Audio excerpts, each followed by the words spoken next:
بسم اللہ الرحمن الرحیم بحمد اللہ تعالی۔ آج پھر ہم اپنے درس قرآن کے سلسلہ میں حاضر ہیں۔ اللہ تعالیٰ کے فضل و احسان سے آج ہم دوسرے سپارے کا جو 2 نمبر رکوع ہے اس کو پڑھنے جا رہے ہیں۔ فرمایا وَلِكُلٍّ وِجْهَةٌ هُوَ مَوَلِّيهَا فَاسْتَبِقُوا الْخَيْرَاتِ، اور ہر قوم کے لیے ایک سمت مقرر ہے، پس وہ اسی کی طرف اپنا چہرہ کرتی ہے۔ فَاسْتَبِقُوا الْخَيْرَاتِ، پس نیکیوں میں ایک دوسرے سے آگے بڑھ جاؤ۔ تو یہاں چونکہ قبلہ کی تبدیلی پر مشرکین نے جب وویلا کیا اور طرح طرح کے اعتراضات کرنے لگے اور سادہ لو مسلمانوں کو جو ہے وہ دین حق سے برگشتہ کرنے کی کوشش کرنے لگے، تو اس وقت اللہ رب العزت نے فرمایا کہ یہ ہر قوم کے لیے ایک سمت مقرر ہوتی ہے، اسی کی طرف وہ رخ کر کے نماز پڑھتی ہے۔ اور اگر رسول اللہ صلی اللہ علیہ وسلم نے اللہ کے حکم کے مطابق اپنی امت کے لیے اگر کوئی سمت مقرر کر دی ہے تو اس میں حرج ہی کیا ہے؟ اور یہ کوئی اتنی بات بھی نہیں بڑی کہ اس پہ بندہ وویلا کرے۔ فرمایا اصل چیز جس پہ تم سب اتفاق کرتے ہو اور تمام مذاہب جس پہ متفق ہیں، اور وہ یہ ہے کہ وہ ازلی اور ابدی نیکیاں ہیں کہ جو کل حشر کے روز کام آنے والی ہیں۔ تو اصل جو ذخیرہ ہے وہ نیکیوں کا ہے، تو نیکیوں میں تم ایک دوسرے سے آگے بڑھنے کی کوشش کرو۔ یہ فضول باتوں میں پڑھنے سے تمہیں کیا ملنے والا ہے؟ وَلِكُلٍّ وِجْهَةٌ هُوَ مَوَلِّيهَا، ہر قوم کے لیے ایک سمت مقرر ہے اور وہ اس کی طرف رخ کرتی ہے۔ تو اسی لیے مسلمانوں کے لیے بھی ایک سمت مقرر کر دی گئی جو ان کا مرکز بھی بنا دیا گیا، اور اسی طرف وہ جو ہے رخ کر کے نماز پڑھتے ہیں۔ فَاسْتَبِقُوا الْخَيْرَاتِ، پس نیکیوں میں ایک دوسرے سے آگے بڑھو اور اس میں مقابلہ کرنے کی کوشش کرو ایک دوسرے سے۔ اَيْنَمَا تَكُونُوا يَأْتِ بِكُمُ اللَّهُ جَمِيعًا، تم جہاں کہیں بھی ہوگا تم سب کو اللہ تعالیٰ اکٹھا فرما لے گا، تم سب کو لے آئے گا، اور پھر تم سے باز پرس فرمائے گا اور سارے حساب کتاب ہوں گے۔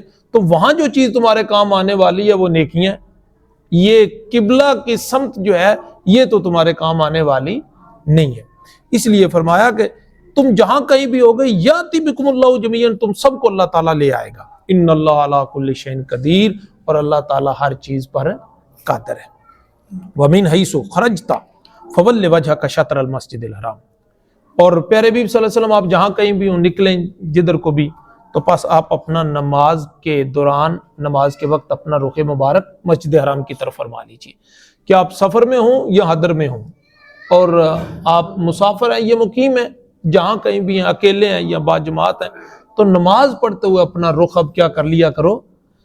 مسجد حرام کی طرف کر لیا کرو۔ وَإِنَّهُ لَلْحَقُّ مِن رَبِّكَ، یہ آپ کے رب کی طرف سے حق ہے اور سچ ہے۔ وَمَا اللَّهُ بِغَافِلٍ عَمَّا تَعْمَلُونَ، اور جو کچھ تم کرتے ہو اللہ اس سے غافل نہیں ہے۔ وَمِنْ حَيْثُ خَرَجْتَ فَوَلِّ وَجْهَكَ شَطْرَ الْمَسْجِدِ الْحَرَامِ، پس تم جہاں کہیں بھی نکلو جدھر سے بھی تو جاؤ اور نماز کے دوران جو ہے وہ اپنا رخ جو ہے وہ مسجد حرام کی طرف کر لو۔ وَحَيْثُ مَا كُنْتُمْ فَوَلُّوا وُجُوهَكُمْ، اور اے مسلمانوں تم جہاں کہیں بھی ہو تو اپنے رخ جو ہے فَوَلُّوا وُجُوهَكُمْ شَطْرَهُ، تو تم اپنے رخ مسجد حرام کی طرف کر لیا کرو۔ نماز پڑھنے کے لیے جب کہیں جہاں کہیں بھی تم ہو، جدھر بھی ہو، سفر میں ہو، حضر میں ہو، اکیلے ہو، جماعت کے ساتھ ہو، جیسی حالت میں بھی ہو، جب نماز پڑھنے لگو تو پھر اس وقت کیا کرو؟ اپنے رخ مسجد حرام کی طرف کر لیا کرو۔ لِأَلَّا يَكُونَ لِلنَّاسِ عَلَيْكُمْ حُجَّةٌ، تاکہ لوگ تمہارے اوپر اعتراض کی ان کو گنجائش نہ مل سکے، کوئی حجت قائم نہ کر لیں، انہیں اعتراض کی گنجائش نہ مل سکے۔ کیوں؟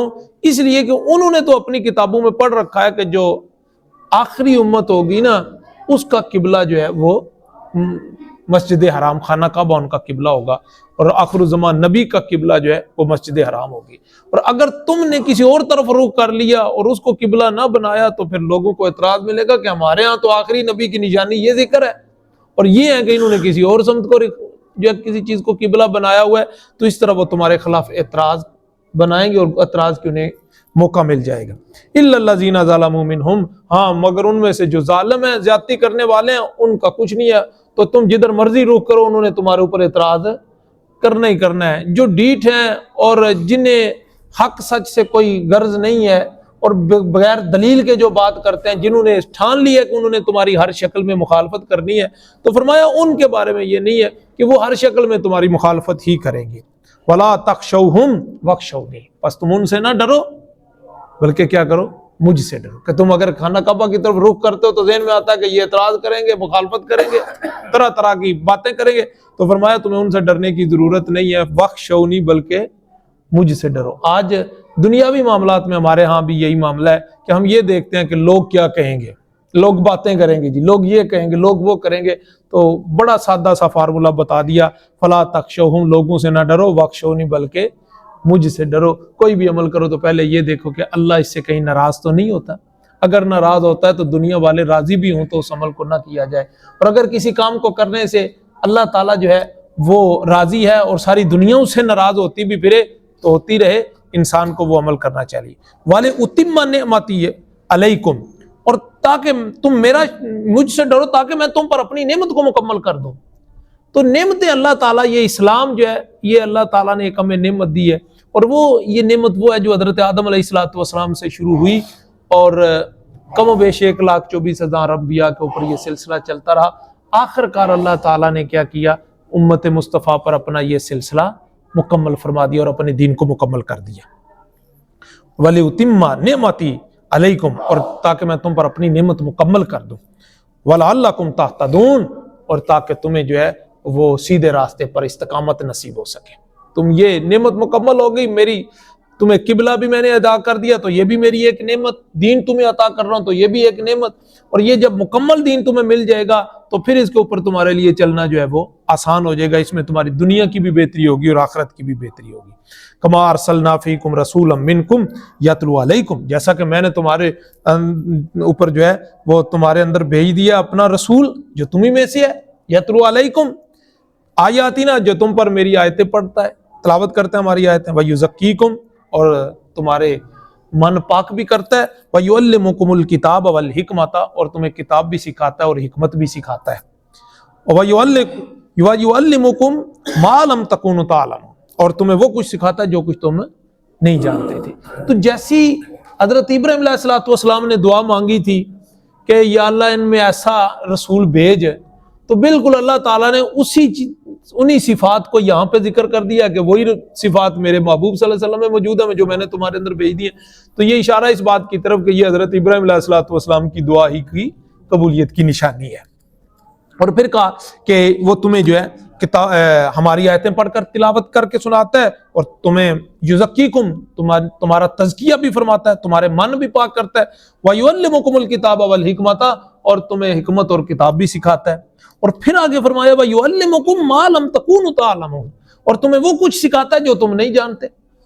تو یہاں قاضی ثناء اللہ پانی پتی علیہ رحمہ نے فرمایا کہ یہ جو 2 دفعہ اللہ تعالیٰ نے ذکر فرمایا نا، یعلمکم ویعلمکم، پہلے کہا کہ تمہیں کتاب اور حکمت سکھاتا ہے، بعد میں پھر کہا کہ تمہیں وہ کچھ سکھاتا ہے جو تم نہیں جانتے۔ تو انہوں نے کہا کہ پہلی کتاب اور حکمت سے مراد اور علم ہے، اور بعد والا جو علم سکھایا جا رہا ہے اس سے مراد کوئی اور علم ہے۔ اور پھر انہوں نے کہا کہ اس سے مراد علم جو ہے وہ علم لدنی ہے، جو سرکار دو عالم صلی اللہ علیہ وسلم یا حضور کے طفیل اولیاء اللہ نگاہوں سے اگلے کو سکھا دیتے ہیں، اور وہ دل کی نور جو ہے دل کے اوپر جب منقش ہوتا ہے تو وہ جو علم ملتا ہے جس کو علم لدنی کہا جاتا ہے، کہ جس کے لیے بندہ بظاہر کوشش کاوش نہیں کرتا اور تعلیم و تعلم کا سلسلہ اور ایک استاد کے سامنے بیٹھ کر سیکھنے کا سلسلہ نہیں اختیار کرتا، بلکہ وہ اللہ تعالیٰ کی طرف سے عطا کر دیا جاتا ہے۔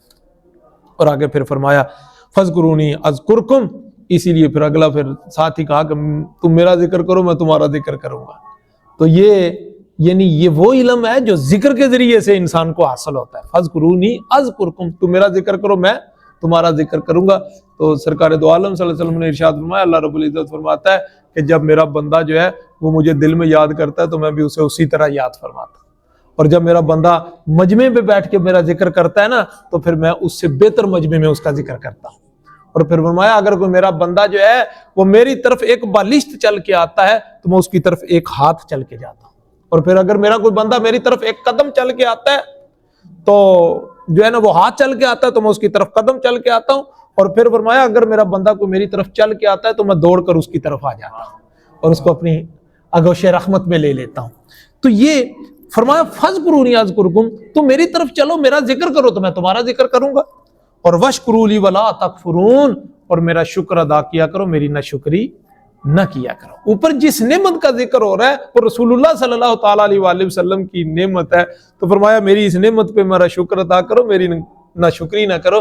تو حضور صلی اللہ علیہ وسلم کی نعمت پہ کا شکرانہ یہ ہے کہ رسول اللہ صلی اللہ تعالیٰ علیہ وآلہ وسلم پر ایمان لایا جائے، اور ان کی نبوت کو، ان کی رسالت کو قبول کیا جائے، اور ان کے لائے ہوئے دین اور آپ کی لائی ہوئی شریعت پر عمل کر لیا جائے۔